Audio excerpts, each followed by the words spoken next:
Por que você não falou antes?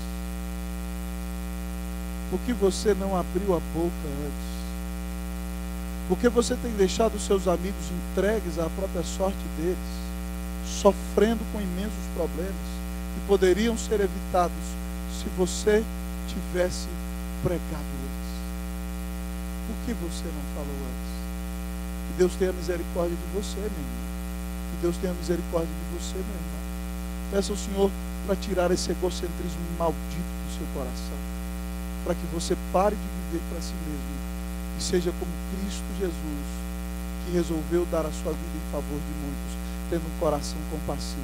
Deus nos colocou nesse mundo para ser, amados irmãos, representantes do Senhor, e para isso nós devemos ter um coração dilatado de compaixão, que ama a Deus, que ama os perdidos. Que Deus te use para ganhar almas, em nome de Jesus.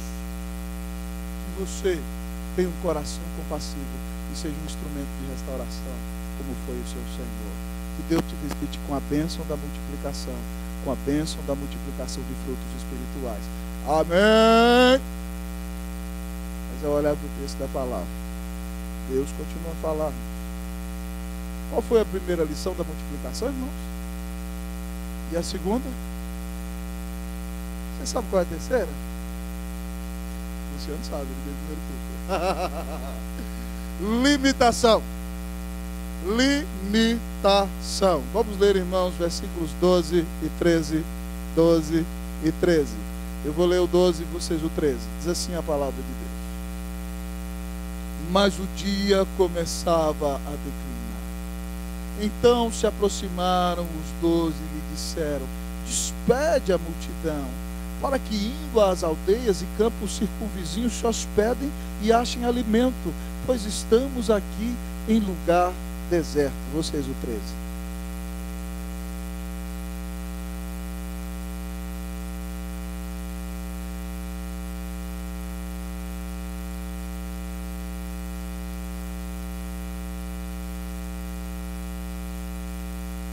No Evangelho de João, irmão, nesse texto, André vira para Jesus e fala assim: nem com 200 denários de pão a gente conseguiria alimentar esse povo todo. Sabe o que são 200 denários?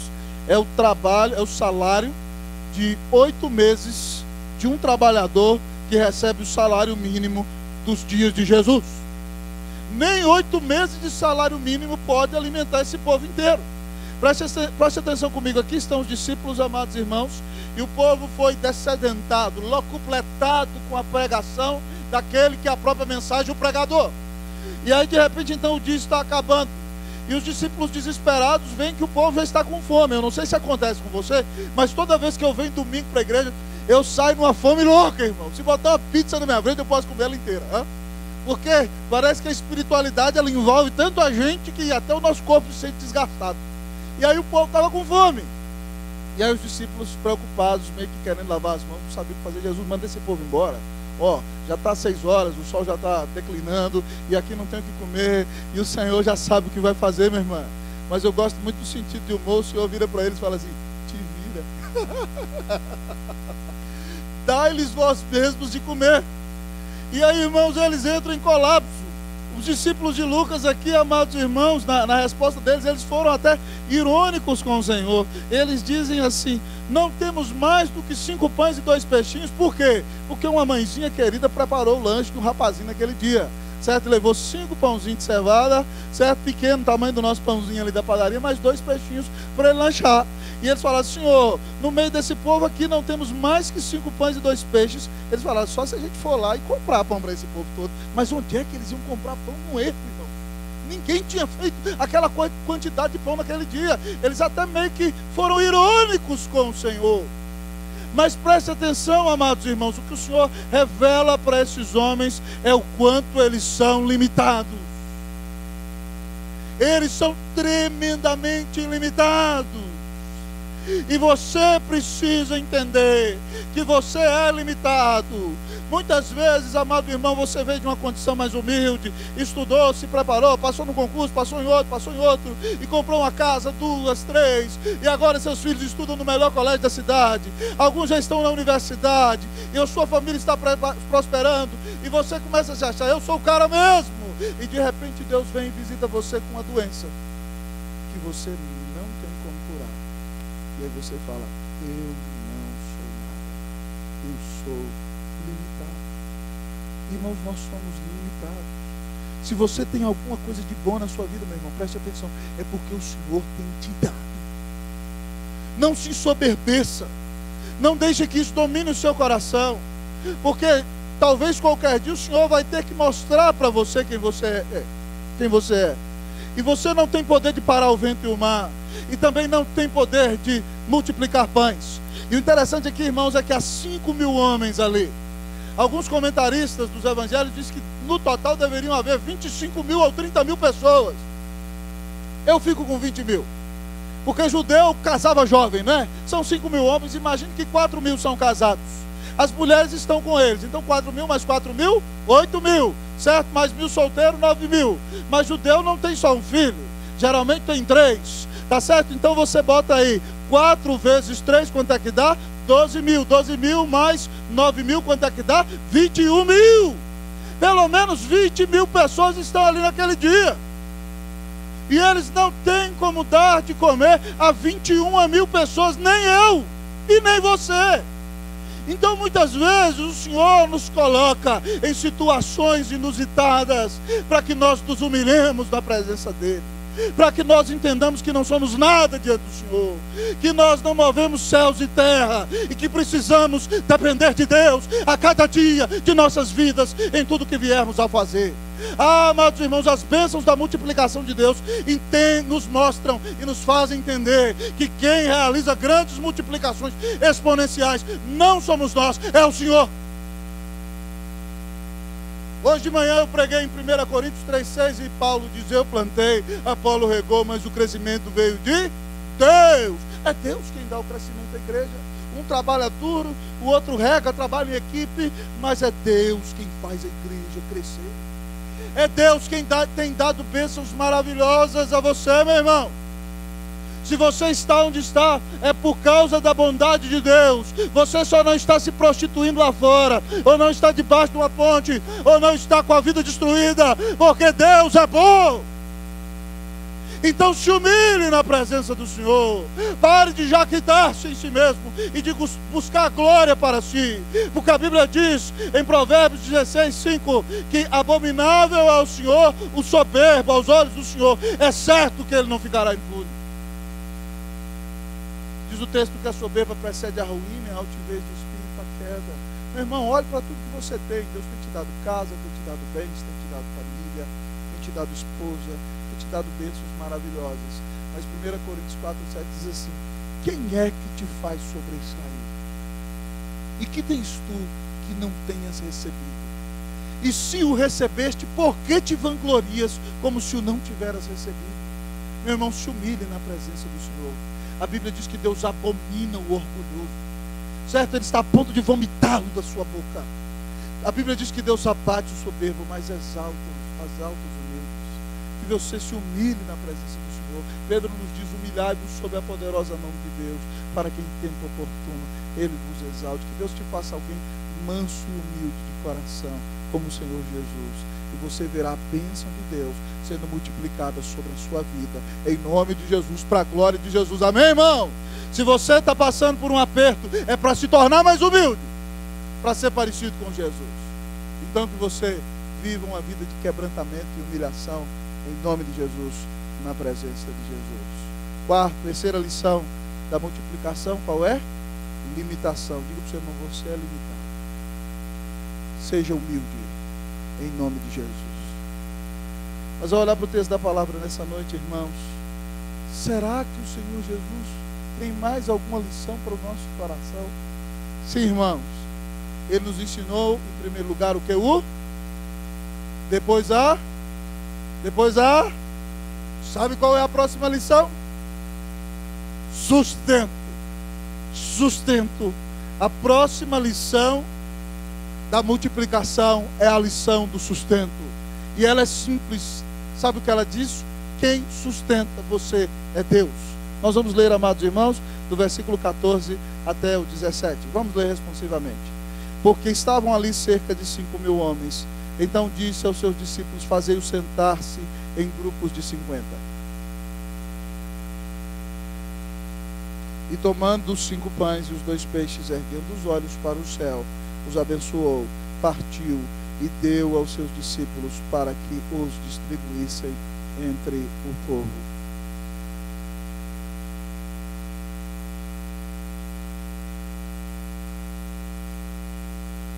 Louvado seja o Senhor, amados irmãos. Essa é a lição do sustento. Preste atenção. Pastor, como é que Jesus faz isso? Do mesmo jeito que Ele bota comida na sua mesa todo dia. Do mesmo jeito que Ele faz nascer o seu sol sobre maus e sobre bons. Do mesmo jeito que Ele dá chuva no campo do ímpio e no campo do crente. Irmãos, há comida para as pessoas da terra, porque o Senhor nos sustenta. E a grande ideia do texto é que o sustento vem do Senhor. O texto nos conta que ali há 5.000 pessoas, amados irmãos, 5.000 homens, com todo mundo dá, amados irmãos, provavelmente 20.000 pessoas. E aí sabe o que Jesus cria? O ministério de grupos familiares. Sabia? Ele prega para a multidão. O cultão cheio é gostoso, é abençoado, aquece a alma. Deus fala conosco por meio da mensagem das Escrituras. A adoração alegra o coração. Mas depois da adoração, depois da pregação, para viver como cristão, é necessária a comunhão. E por isso então Jesus partilha de 50 a 50. Certo? Por isso essa igreja hoje tem 8 grupos familiares. O presbítero vai começar de Taguatinga logo, vai ter 9. Louvado seja Deus, porque a gente adora a Deus, ouve a palavra de Deus em público, mas vive a comunhão do corpo e recebe o pão juntos, vive o convívio do corpo no dia a dia. Jesus cria aqui, tá certo? Eu estou fazendo aqui uma ilustração, uma brincadeira, mas Jesus separa em grupos de 50. Então, irmão, se tem 5.000 homens, você tem 100 grupos, certo, com esses homens, mais as suas famílias. Então, são grupos familiares grandes. E aqui você vê então que quando Jesus senta, então ele acomoda todo mundo, aí dá todo mundo sentadinho, como se tivesse um restaurante, irmão, um negócio fino, abençoado. E aí Jesus pega o pão e levanta e olha para os céus, como se estivesse olhando para o Pai. Pai, estamos juntos nessa, tá certo? E aí então ele olha, agradecendo o seu Pai, e abençoa o pão. E aí começa a repartir. Pedro, toma aqui André, toma aqui João, Tiago, toma aqui Judas. E vai passando para um, vai passando para outro. E aí eles vão pegando e vão passando para o povo. E é o pão e é o peixe. E Jesus vai repartindo. E Jesus vai repartindo e vai dando para um. E a família daqui prega aqui. Lá no meio o povo recebeu. Lá atrás o irmão pegou. Lá na galeria o pessoal recebeu. E aí todo mundo foi partindo. E todo mundo comeu, irmão, até ficar completado. Até ficar refestelado. O versículo 17 diz que todos comeram e se fartaram. Igual você comeu lasanha no domingo de irmão. Cuidado com a gula de segunda a sexta, viu? Ficar empanturrado todo dia não é de Deus, né? Ficar com comida aqui na goela, para com isso em nome de Jesus. Mas um dia ou outro você come bem, né? Domingo com os familiares, né? E aquele dia foi um banquete e todos comeram e se fartaram. Amados irmãos, que bênção maravilhosa. Deus nos sustenta. Mas o que eu acho tremendamente interessante no texto, amados irmãos, é que quando Jesus nos sustenta com abundância, Ele nos diz que a abundância nunca pode ser desculpa para o desperdício, amados irmãos. Quando eles terminam de comer aquele banquete, o povo fala, deixa esse pão velho aí, já acabou, fica aí um chão espechinho, né? Os cachorros vão vir comer aqui. Olha o que Jesus mandou fazer. O versículo 17. E dos pedaços que ainda sobraram, foram recolhidos 12 cestos. A abundância não é desculpa para o desperdício. Se Deus te deu muito, não significa que você deve ser um perdulário e gastar de qualquer maneira. Pelo contrário, você deve ser um excelente administrador dos recursos de Deus e deve abençoar inclusive aquele que não tem. A Bíblia diz que aquele que tapa o ouvido ao clamor do pobre, clamará e não será ouvido. Tanto João e Tiago pintam um quadro diante dos nossos olhos. Tiago diz assim: se você vê seu irmão padecendo necessidade e pode ajudá-lo, fala com ele, vai com Deus, vai na bênção. Como é que você pode ser crente? E João, na sua primeira carta, diz assim: se você vê o seu irmão em Cristo padecendo necessidade, como pode habitar em você o amor de Deus? Imagine, chega um irmão da igreja lutando, Deus tem te dado abundância, você pode recolher e dar para ele do que está sobrando, e aí ele chega com necessidade: irmão, estou passando uma luta, dificuldade, vem aqui, deixa eu orar por você, Senhor, abençoa esse miserável, que não sabe administrar o dinheiro dele direito, dá ele vergonha na cara, que ele não fique pedindo as coisas para os outros, e você manda ele embora. Já pensou? Você é crente por acaso? Você é crente por acaso? Meus amados irmãos, Jesus nos diz que a abundância não pode ser desculpa para frivolidade, nem para sair torrando os recursos de Deus de qualquer maneira. Pelo contrário, naquele dia os discípulos recolhem o pão e voltam lá na prefeitura de Cafarnaum, e no projeto social fala assim: reúne o povo pobre tudo hoje, que hoje tem pão de graça e tem peixe para todo mundo. Louvado seja Deus. Irmãos, Deus é tão maravilhoso e sustenta a nossa vida de maneira tão gloriosa, que Paulo nos conta uma história muito bonita. Quando ele está pastoreando em Corinto, a igreja de Corinto, o pessoal é meio mão fechada, coração duro e tem dinheiro, mas a igreja de Filipos é pobre. E Paulo está lá em Corinto, sabe o que acontece? O pessoal de Filipos manda uma ofertona abençoada para Paulo. Ele fala, amados irmãos, que ele recebe a oferta dos filipenses. Mas lá em 2 Coríntios, capítulo 8, Paulo conta a história, amados irmãos, das igrejas da Macedônia, principalmente Filipos e Tessalônica. Mas Filipos, onde o povo é mais pobre. Irmãos, os judeus passaram uma grande fome nos dias de Cláudio. E Paulo está recolhendo oferta em todo lugar. Mas a ideia é mais ou menos a seguinte: os filipenses chegaram, nós queremos ajudar. Paulo fala: o que é isso? Vocês são pobres, como é que vocês vão ajudar o outro que é pobre? Não tem jeito. Mas eles falaram: Paulo, deixa a gente ajudar. O nosso Senhor Jesus veio de lá. E aí Paulo diz: e eles me pediram com muitos rogos a oportunidade de participar dessa graça. Irmãos, eles eram pobres, mas queriam ajudar. Tem gente que diz: não, quem tem que ajudar é o presbítero fulano de tal, o diácono fulano de tal, o pastor, né? Eu não, eu ganho salário mínimo. Até quem ganha salário mínimo tem que ser generoso, irmão. Os filipenses eram pobres e deram uma oferta abençoada para os judeus.